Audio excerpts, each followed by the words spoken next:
Mga kababayan, dito natin mapapatunayan na kung saan walang mahirap, walang mayaman, kapartido ka man o kalaban sa politika. Unang-una, saludo ako kay Ombudsman Boying Remulla. Bakit po? Hindi siya yung tipong tao na maingay sa social media.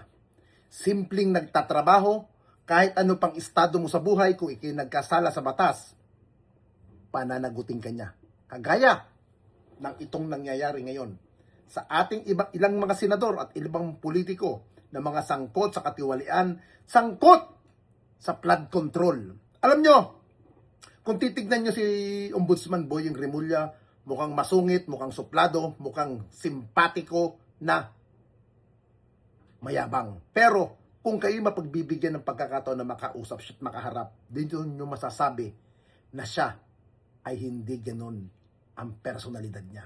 Dahil dito ako napahanga, kahit senador ka, ay papanagutin ka niya.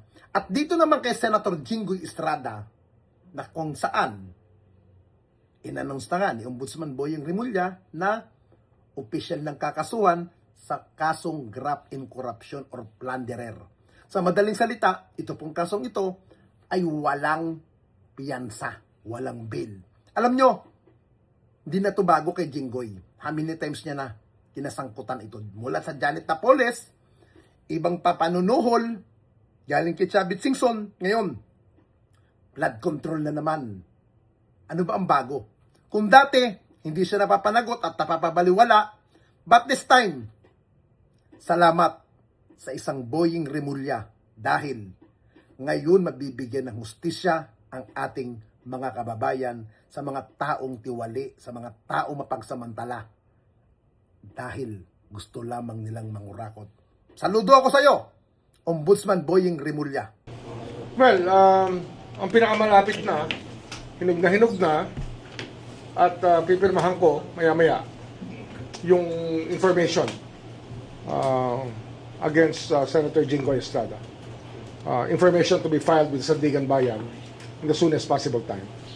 Hopefully Thursday. We will file it first thing in the morning by Thursday. Anong kaso po? Plunder and other related offenses. Related pa rin po sa flood control. Flood control. Sir, based on the DOJ record. Microphone. Apo, related pa rin po sa flood control. Yes, we were, kaya na medyo natagalan ng konti, nung binasa namin yung DOJ resolution, meron kami nakitang kailangan ng corrections. Kaya ayaw namin mag-file ng information na hindi pulido.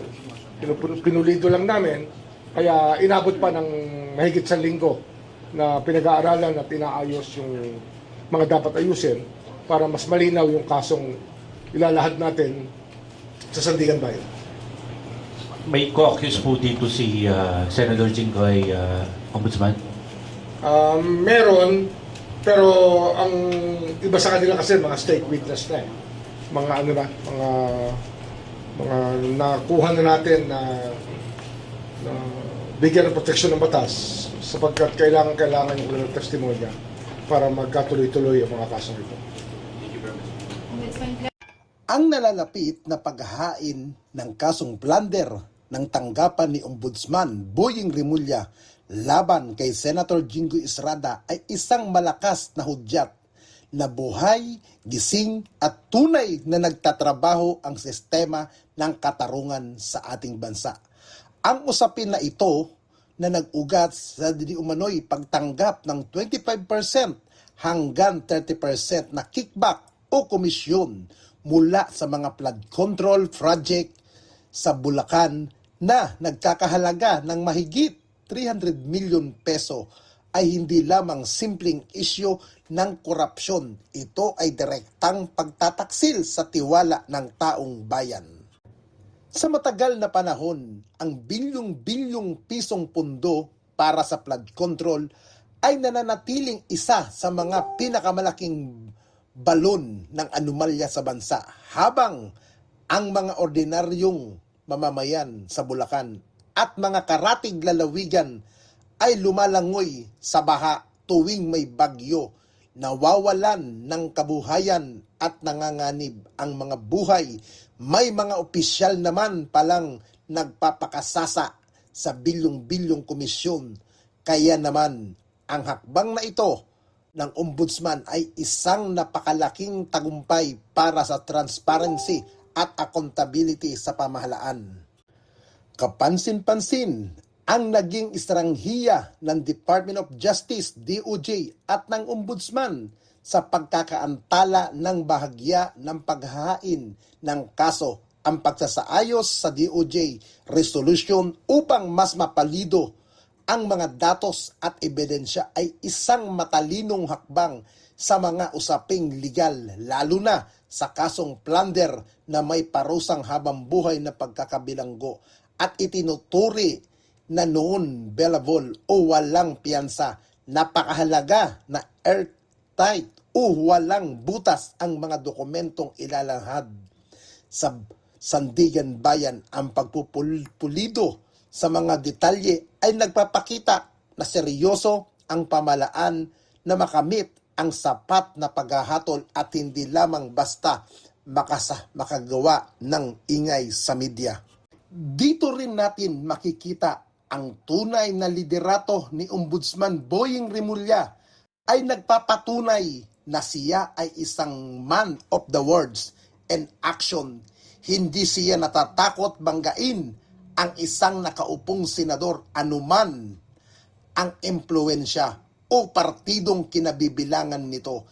Ito ang tunay na pagtupad na sa mandato ng ombudsman, ang magsilbi, bantay, sarado laban sa mga anomalya ng mga nasa kapangyarihan. Ipinapakita ni Remulla na sa ilalim ng kanyang pamumuno ang batas ay walang kinikilingan, mayaman o mahirap, kaalyado man o kalaban sa politika. Ang kasong ito ay dapat magsilbing babala sa lahat ng mga nanunungkulan sa gobyerno. Ang plunder ay isang seryosong krimen laban sa pundo ng bayan. Ang katotohanan, walang piyansa. Ang kasong ito ay patunay kung gaano kabigat ang kasalanan pagnanakawan ang mga Pilipino. Sa usad ng kasong ito, sa sandigan umaasa ang sambayanan na tuluyan ng makakamit ng hustisya. Panahon na upang patunayan natin na ang Pilipinas ay pinapatakbo ng batas at ang sinuman nagnanakaw sa kaban ng bayan ay may tiyak na piitan na kalalagyan.